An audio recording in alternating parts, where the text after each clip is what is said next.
காசியில கோயில் கொண்டிருக்கக்கூடியது எம்பெருமான் விஸ்வநாதர்.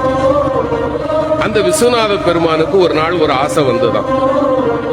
ஒரு பிச்சைக்காரனா காசி வீதியில போனா நம்ம எப்படி வரவேற்பார்கள்? அதனால அவர் பிஷாண்டி தானே, அவருக்கு ஒன்றும் புதுசு இல்லையே. அவர் ஒரு பிச்சைக்காரனாக வீதியில் வருகிறார். வந்து வீடு வீடாக கையேந்துகிறார். காலையிலிருந்து மாலை வரை காசிமா நகர் முழுக்க அலைந்த பிறகும் அன்னபூரணியினுடைய கணவனுக்கு ஒரு பிடி சோறு கொடுப்பதற்கு யாரும் தயாராக இல்லை. பசியால வாடிப்போன நிலையில் இருந்த எம்பெருமான் மாலை வேளையில் காசி நகரத்தினுடைய சாக்கடைகள் எல்லாம் சங்கமமாகின்ற பகுதி, அந்த பகுதியில போய் சேர்க்கிறார். அங்கே ஒரு ஏழை உட்கார்ந்திருக்கிறான். அவன் தொழுநோயாளி. அவனை சுற்றி 4 நாய்கள் இருக்கின்றன. அவன் வேலை என்ன தெரியுமா? காலையிலிருந்து சாயங்காலம் வரைக்கும் எங்கெங்கெல்லாம் அலைய முடியுமோ அலைஞ்சு அவனுக்கு உணவை கொண்டு வருவான். 5 பங்கு வைப்பான். தன்னை சுற்றி இருக்கிற 4 நாய்களுக்கு 4 பங்கு, 5வது இவனுக்கு. அப்படி 4 நாய்களுக்கும் கொடுத்து விட்டு இவன் சாப்பிட போகும்போது சிவபெருமான் போய் கை நீட்டினான். பசிக்குதுப்பான்னா. அவன் அப்படி ஏற இறங்க பார்த்தான். பாதியை கொடுத்துருக்கலாம்ல, முழு உணவையும் கொடுத்து சாப்பிடுன்னா. இறைவன் ஆடி போயிட்டான். பெரிய பெரிய மாளிகையினுடைய வீடுகள்ல கூட எனக்கு ஒரு பிடி உணவு கிடைக்கல, இவன் மொத்த உணவே இவ்வளவுதான், இவங்கிட்ட நான் யாருன்னு சொல்லிடணும். அப்பா நான் யார் தெரியுமா? அந்த ஏழை சொன்னா, ரொம்ப தேவையா? பசிய பத்தியும் எனக்கு தையா தெரியும்.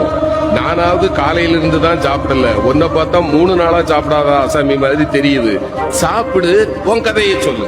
இல்ல நான் சொல்லுவேன். உனக்கும் போக்கிடம் கிடையாது. யார பார்த்து? சிவபெருமான பார்த்து.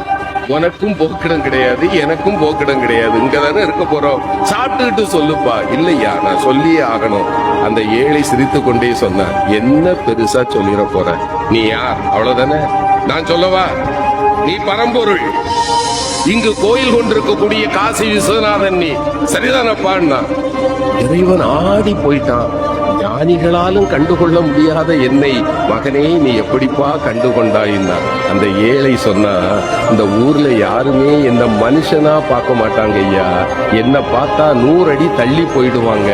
ஆனால் என்னைக்கு சமமாக அமர்ந்து அழுகி போன என் கையில் இருக்கிற உணவை கூட உண்பதற்கு ஒருவன் கையேந்துவான் என்றால் என் கருணை கடலே, உன்னை தவிர வேறு யாரால் ஐயா இது முடியும்?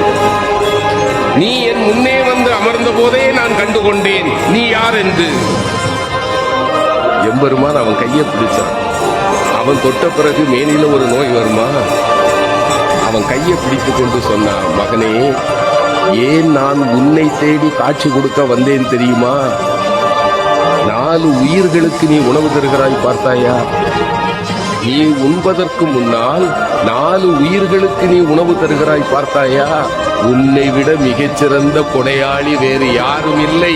இந்த கருணைக்காகத்தான் நான் உன் முன்பு வந்தேன். அவ்வளவுதாங்க.